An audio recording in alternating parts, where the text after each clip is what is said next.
It's nice to see you back. And tonight we are going to be doing a case about two children that found it necessary to abduct and torture a poor young little toddler. But before we do that, I want to put out a disclaimer that this is true crime, and because of the sensitive nature of true crime, that anybody under the age of 14 should not watch this. And even then, anybody with any triggers to abuse of children, torture, anybody with any triggers to that kind of thing, abduction, kidnapping, should not watch this as well. So just keep in mind that it's true crime. Back 1993, so it was a while ago, and I'm gonna go over the case and give the details of the case, but what I want to do is go over what's happening now to the convicted murderers, because that is what's really having a large impact on their lives currently. Now, let's start off. A match that was basically made in hell, for sure. Robert Thompson and Jon Venables became killers at age 10. Now, how does this happen? How do people start killing at such a young age? I mean, they are not the first case, and I doubt they'll be the last. But,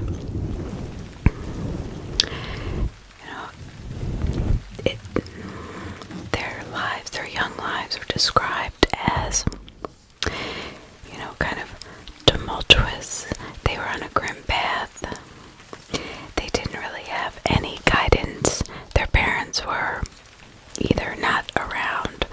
Obviously, they weren't paying attention to where they were, because the mother, I was watching this interview about this case, and the mother said, yeah, I probably should have paid better attention to where my son was going. He was 10 years old, and he was staying out till midnight, roaming the streets, not just hanging out in his room playing video games.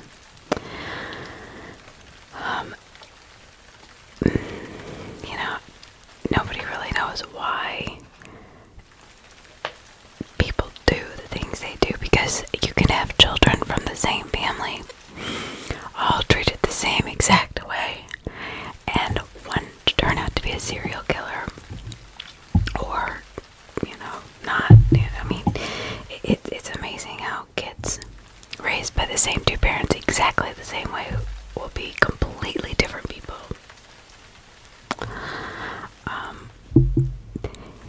Because I was just trying to figure out where their beginnings were, and that's all I could really find. Again, why did they hate these kids so much? I mean, they had tried to abduct a boy before their actual crime, but the mother grabbed her child right away and pushed them away.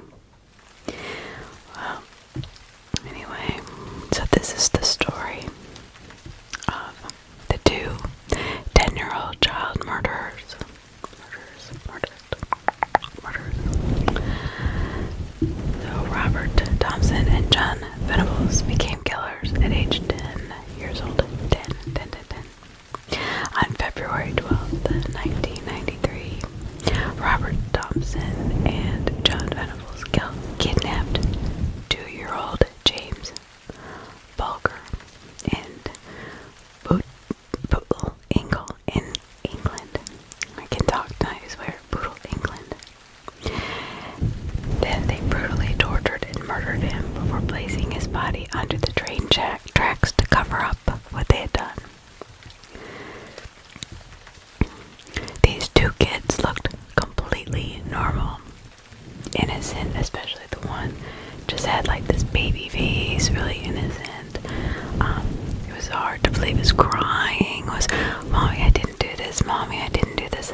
room. I was listening to the interviews and just how he had his mom just kind of wrapped around her finger.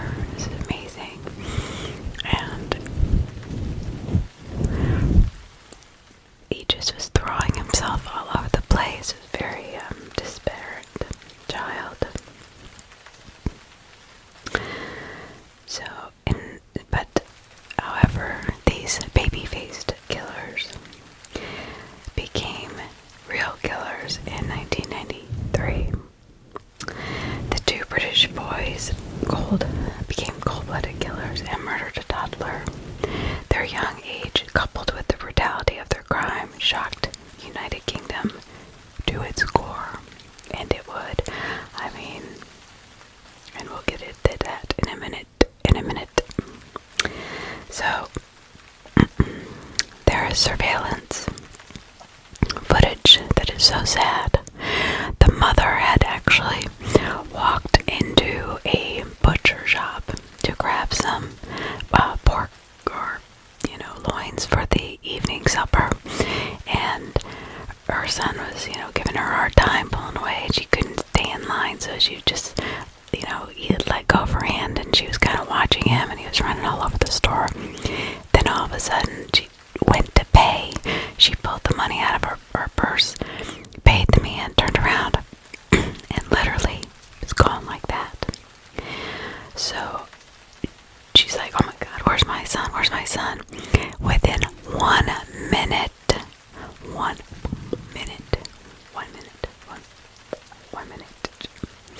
these two boys had taken this child out of the shopping plaza, and to the back where nobody could find them, and literally just walked past all these people, seeing this young child who was distraught and, saying, I want my mommy.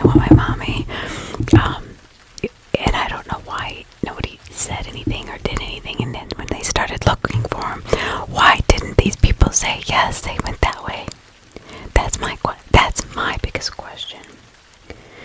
So, they're holding this little 2-year-old's hand, kind of dragging him out of this shopping mall.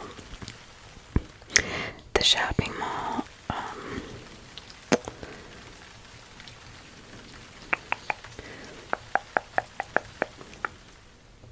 it's just a normal shopping mall.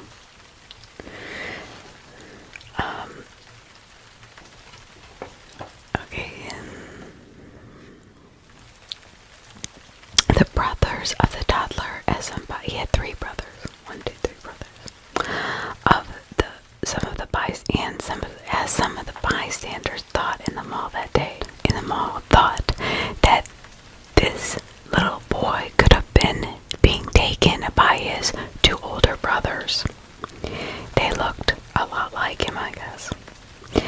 And so they really didn't pay much mind. But they were the toddler's abductors, and soon his killers. Within hours of that surveillance image being captured, on the afternoon of February 12th of 1993, 10-year-old Jon Venables and Robert Thompson had tortured 2-year-old James Bulger to death. Alright, so James Bulger in the picture, and I will put the picture up, is holding Jon Venables' hand, and Robert Thompson is walking directly in front of them.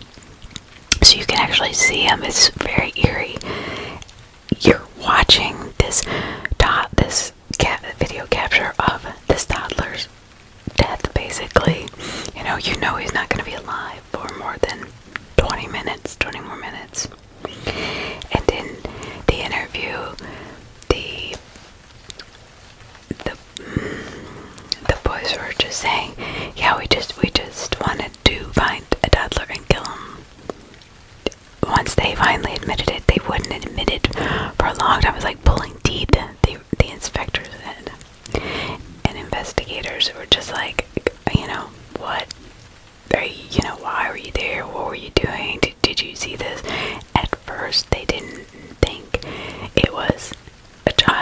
they weren't even thinking that this child had been taken. They just thought, especially by kids, they thought it maybe that, he had wandered off and had gotten lost. So, and the sad thing is that James Bulger was killed in a railway embankment a few miles away. The three boys had been walking around the area and seen by dozens of people. Many of these witnesses later admitted that Bulger looked distressed. Some even saw the older boys punch and kick the 2-year-old, but most did nothing, and those that stopped and questioned James Bulger's killers soon let them go on their way to ultimately murder the toddler. Man, I would be kicking myself if I was one of them. I mean, if a young child looks in need of help at 2 years old, help them. That really is disturbing. This happened at the Thomas Strand shopping mall. And I will put this little boy's picture. He is so cute. So, this is how I guess it goes.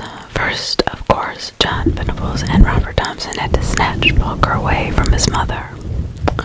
In the midst of a busy shopping mall, the boys ended up at the New Strand Shopping Center in Bootle, near Liverpool, on the afternoon of February 12th, after having skipped school that day.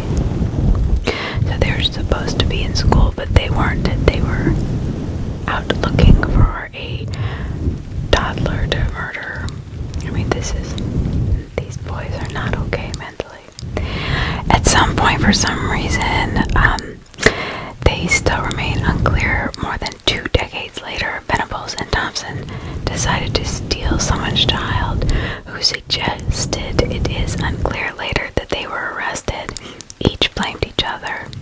It was basically for the fun of it. At the mall, James Bulger's killers wandered from shop to shop, stealing anything they could get their hands on. They tossed their stolen booty down escalators just for the fun of it. Then they see this James Bulger, or actually that was not the first victim, I'm sorry. The first victim, the pair tried to abduct. Inside a TJ Hughes department store, a woman noticed that the 2 boys were trying to get her kids' attention. Moments later, her 3-year-old daughter and 2-year-old son were missing. The mother quickly found her daughter, but there was no sign of her son. Frantically, she asked her daughter where he was. "Gone outside with the boy," she said. Now, this was in the same shopping center, not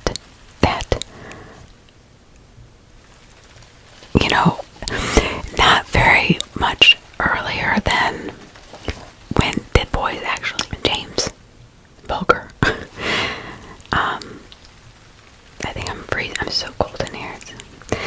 But, so I don't know why she didn't report that to the police, because then they would have been looking for these 2 boys that were trying to abduct us, her children.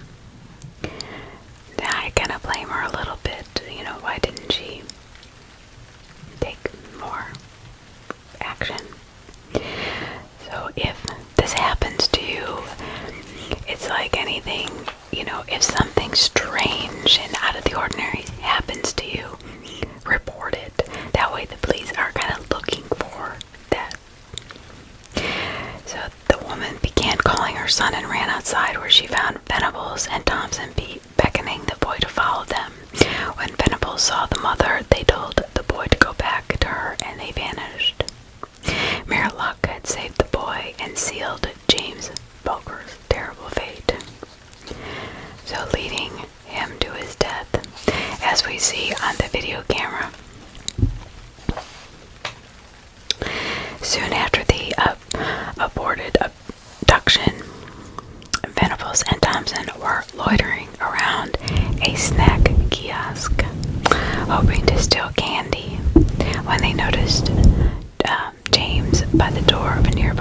butcher shop.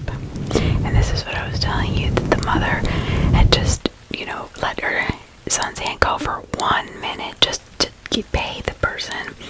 And she knew he was getting tired and wanted to go home. And the mother, Denise, momentarily distracted, they got the toddler to come with them. And he wanted to because he was bored. He was like, come on, he was really, she was having a hard time keeping him still. She was just wanting to get her food and get out of there. So they get the toddler to come with them. Venables took him by the hand. Several shoppers later remember noticing the trio as they walked through the mall. Sometimes Bulger ran ahead, leaving Venables and Thompson, beckoning him back with calls of, come on, baby, come on. They were caught by surveillance cameras leaving the mall at 3:42 p.m. By this time, Denise was panicked. She had thought that her son was by her side as she was placing her order at the butcher shop, but when she looked down, he was gone. She quickly found mall security and personnel and described her son and what he was wearing. At first, they announced the boy's name over the mall's loudspeaker. By 4:15 p.m., however, there was no sign of James, and he was reported missing to the local police station. So even very quickly, this was taken into, action. Nothing. So, Venables and Thompson had brought blue paint stolen from the shopping mall and splashed it into Bulger's left eye, into James's left eye. Then they kicked him, pummeled him with bricks and stones, and stuffed batteries into his mouth. Now, when the boys were explaining this to the police in the interview, they kept saying, well, he just wouldn't go down. We kept hitting him with these bricks, these big bricks, and he just kept getting back up. And we said, get back down, you dick, and just get back down. They were screaming and cursing at him and just being terrible to this young boy. And he's crying, I just want my mommy, I just want my mommy. And here is this John, I think it was Jon Venables, just saying over and over again, like mocking this kid, saying, I just want my mommy, I just want my mommy. Oh, it just made me sick. Then they finally hit the boy, James, over the head with a 22-pound iron bar, which resulted in 10 skull fractures. 10 skull fractures. All in all, Bulger sustained 42 injuries to his face, head, and body. He was so badly battered. Authorities later concluded that they could not tell which one was the fatal blow. He said, out of all the instruments, and Thompson placed James's dead body across the train tracks in hopes of making the whole thing look like an accident, and abandoned the scene before a train came along and severed the toddler in two. Oh my goodness. Can you imagine? Pathologists later concluded that the boy had already been dead by this point. So at least the mother did not have to think about her child lying there alive and in fear for his life. And seeing this train coming at him, that would be terrible. The next day, police searched the canal where the boys had been earlier in the afternoon because an eyewitness had reported seeing James there. Other searches were conducted elsewhere, all leading to nothing. With little to go on, James's parents were suspects initially, because I guess the parents, are always suspects. But when the police eventually saw the CCTV footage from the shopping mall, they could not believe their eyes. Despite the fuzzy footage, it was two small boys that could have been seen leading James, identified from the description of his clothing provided by his mother, to the exit. Once those CCTV images were released to the media, the story went nationwide, and the search for Bulger intensified for James. When James's father, Ralph, saw that it was just two boys with whom his son had left the mall with, he was actually relieved. I looked at Denise and smiled with relief. "He's gonna be alright, Denise," I said. "He's with two young boys. He's gonna be alright." The search ended 2 days later, after the disappearance, when 4 children discovered James's body. His body on the railway track, just 200 yards from the nearest police station. Oh my gosh. Just 200 yards from the nearest police station. And here his father's thinking, oh, he left with 2 boys. They're probably just going to play with them or, rough him up a little bit. He'll be fine. They're just looking for someone to play with. But he was wrong. He was absolutely wrong. So, Malcolm Croft posted this image of the parents. It's hysterical. I mean, you can see the pain and the anguish on their faces. Oh gosh.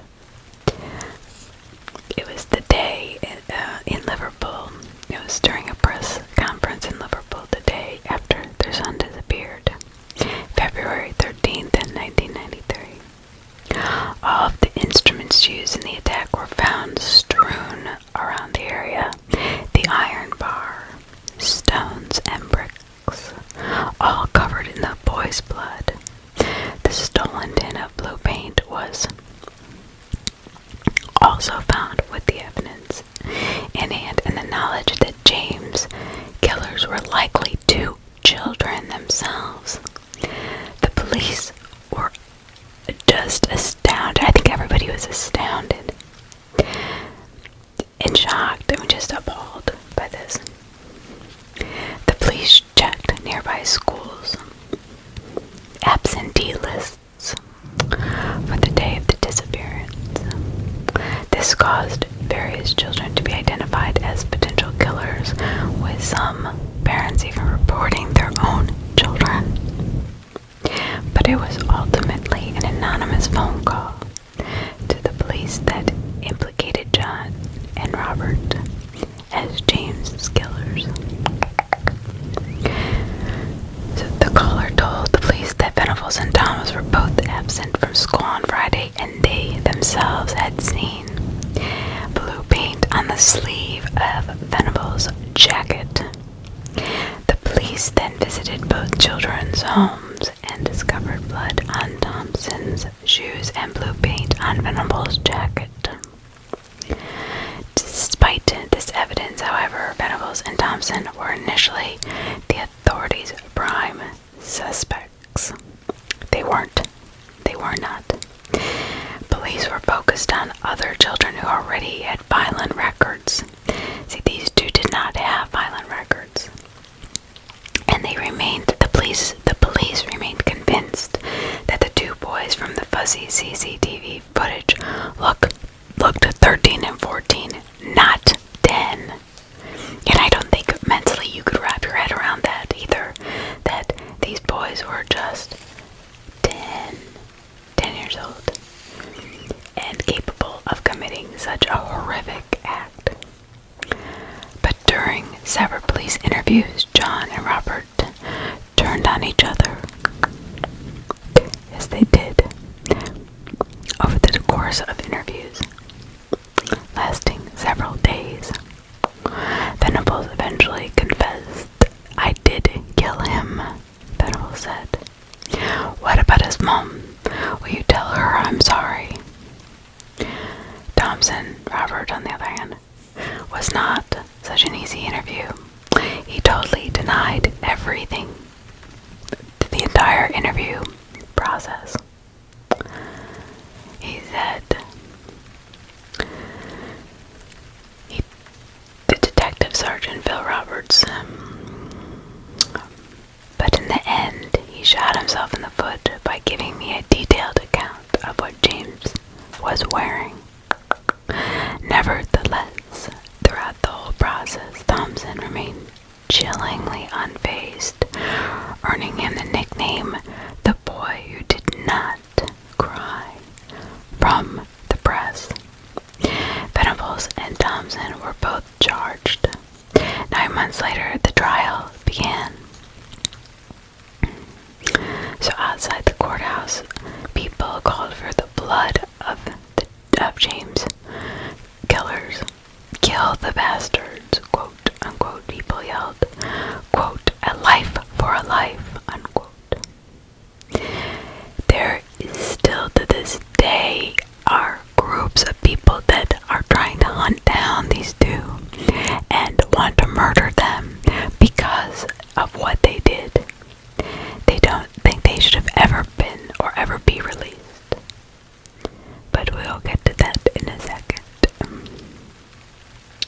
So popular disgust only intensified when witnesses and the media noted Thompson's cold, seemingly remorseless behavior. A trial compared with Venables' hysterical outbursts.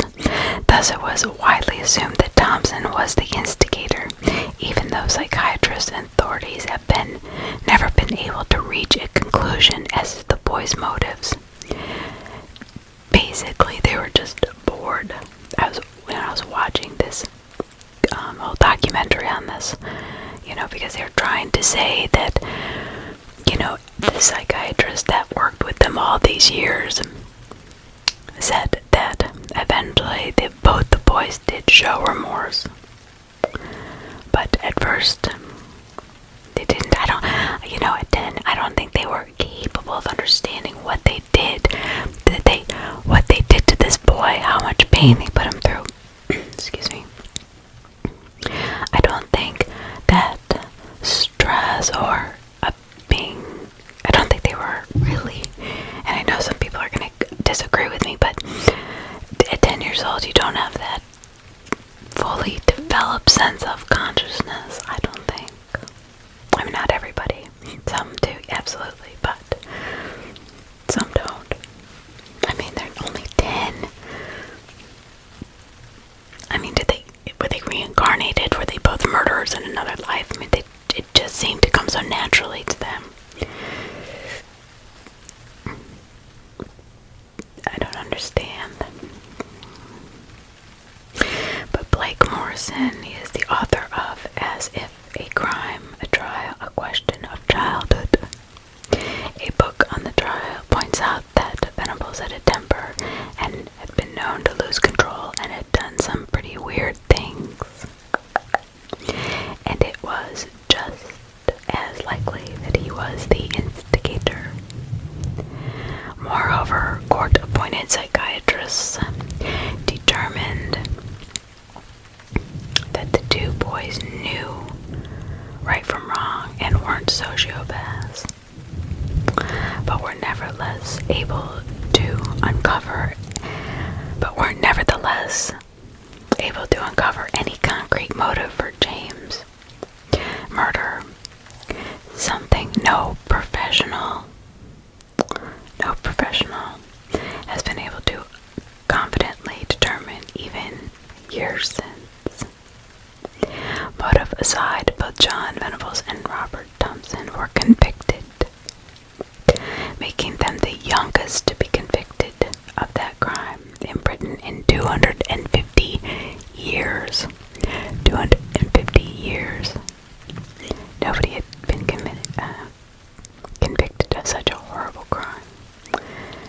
As the jury foreman read the verdict, Venables and Thompson were sitting in an adult court dock that had been altered so that the boys could see over it. Venables and Thompson were then sentenced to serve as Her Majesty pleasures. As is standard protocol for juvenile offenders convicted of murder or manslaughter, this indefinite sentence has no maximum, but does have a minimum to be determined on a case-by-case basis. In this case, it was just 8 years, at which time the boys would both be 18. After that point, the James killers were to be assessed, and if they were not deemed a threat to society or a danger to society, then they would be released. By all accounts, Venables and Thompson showed none, zilch, zip, violence, or aberrant behavior in prison, but instead served their time for the James murder quietly, without incident. So when the 8 years was up in 2001, both boys were released from prison. They were released. So what are they doing today? This is really what I wanted to get to, because this happened so long ago. But what is happening now? Where are these boys? What are they doing? Who's the good guy? Who's the bad guy? Or are they both living normal lives? I could not live a normal life. I could not live with my son. In this documentary I watched, there's this one guy, this talk show, and he goes on and he talks about this case every day. Every day he brings it up and he keeps reminding people, and it's like, there's groups of people that think that these two should be slaughtered, and you can hear them saying on the telly, that they will be found one day, hunted down and killed, just like they had done to poor James. James's father, Ralph, stands outside Liverpool Crown Court after making a statement to the parole board in hopes of keeping Jon Venables behind bars. June 24th, 2011.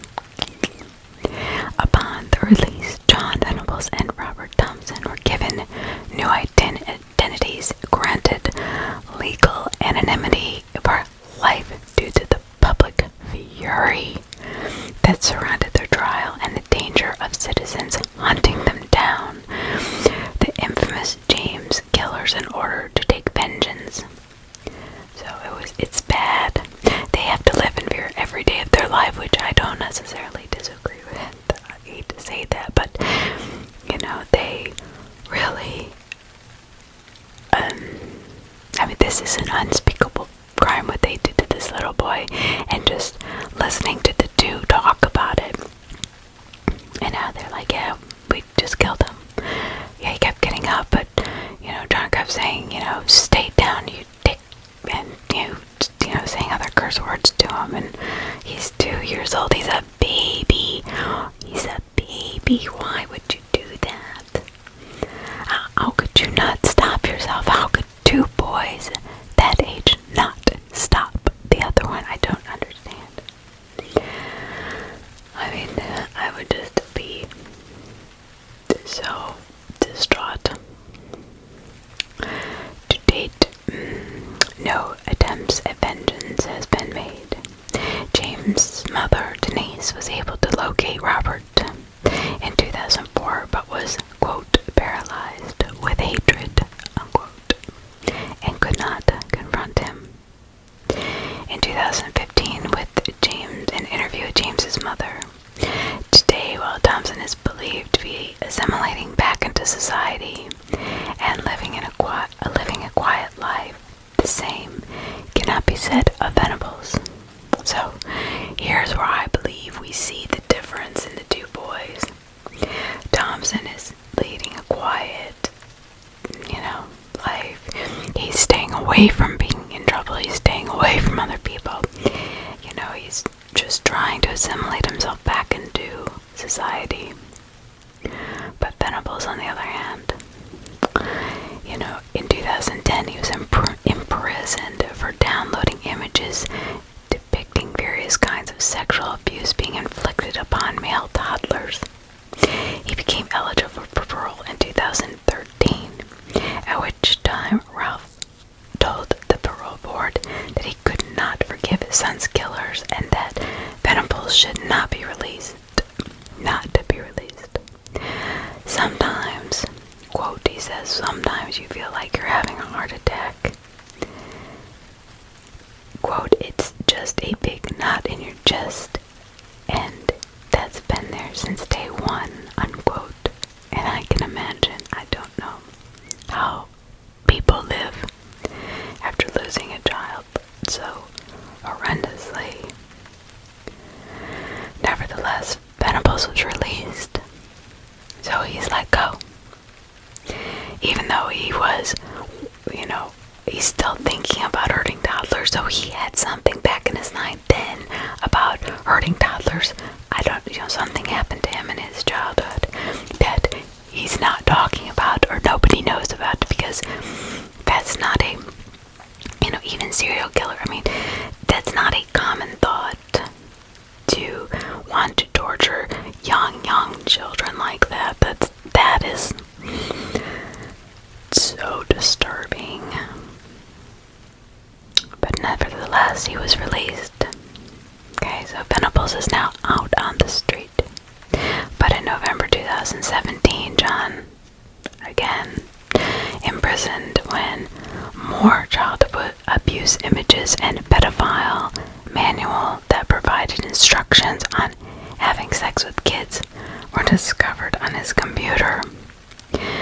Jon was sentenced to 3 years and 4 months in prison, so now not far from half the amount of time he served for joining Robert Thompson and perpetrating them. So not more than a quarter century before.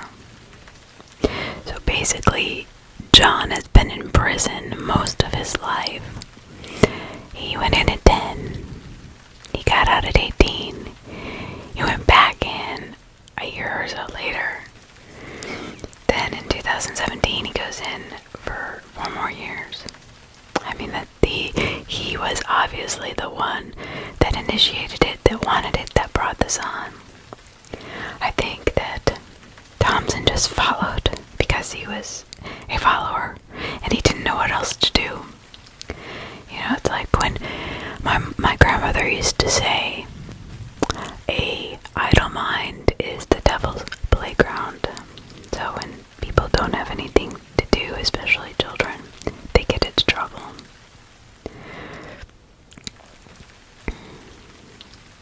After this look at the case of James and what became of Robert Thompson and Jon Venables, what do you think?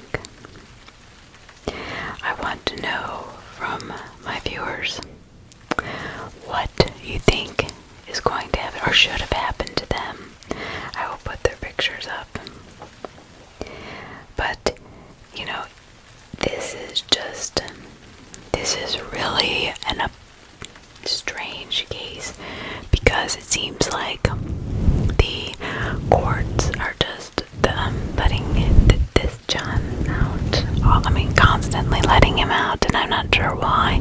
They know he's very, very disturbed. They're not making him get help. He needs help at the very least. He needs help. What do you do? What do you do? I don't know. I just feel for that family. I feel for... It doesn't really say about Jon Venables' parents. I did read that his dad left, and he did not have a very good upbringing. I know the parents were not watching the children, the boys. They didn't really care where they were. So that is a problem. You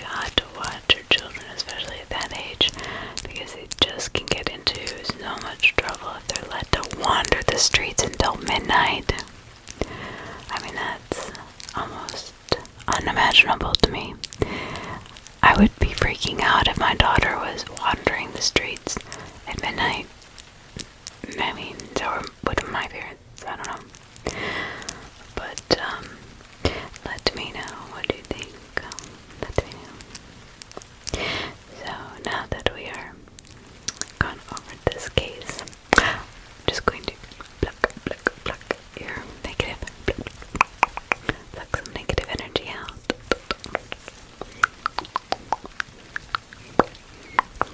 Pluck. I see one there.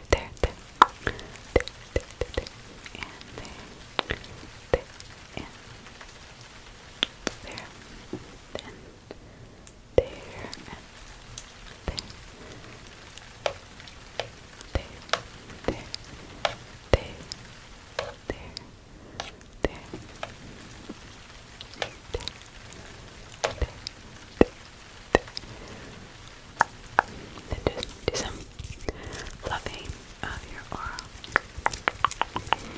Just fluffing the aura and making everything better so you can go to sleep. Because I put some nails on today. I hadn't been wearing them for a while. I used to wear them and just repainting my house and stuff. It's not very easy to do with long nails. So just wanted to give you a few triggers and to relax after this story. Thank you for everybody subscribing and watching and liking and commenting and giving me any ideas you wanted me to do. I will absolutely research them and do them. I probably have 1,000 true crime books.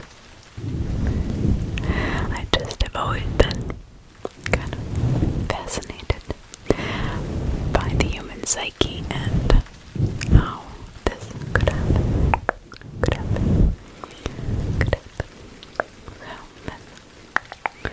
close your eyes and just get make this a little darker. And yeah, close your eyes. Close your eyes.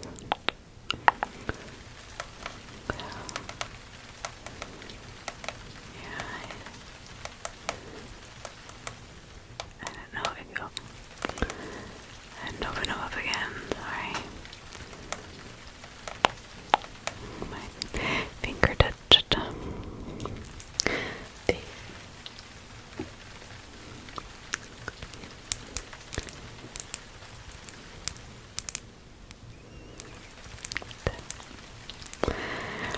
try to relax.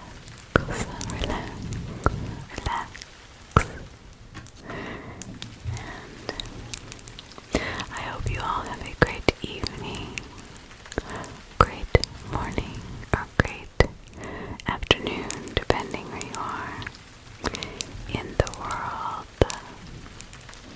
Please comment on your case and let me know what you think, what the courts should do, or what they should do with this Jon Venables especially. I think Thompson is, assimilating back into society. He's not gotten into trouble. I don't think we should keep brutally attacking him just because he was there with Jon. I think he's proven himself that he's done his time, and he was very young and impressionable, and in some ways he's almost a victim of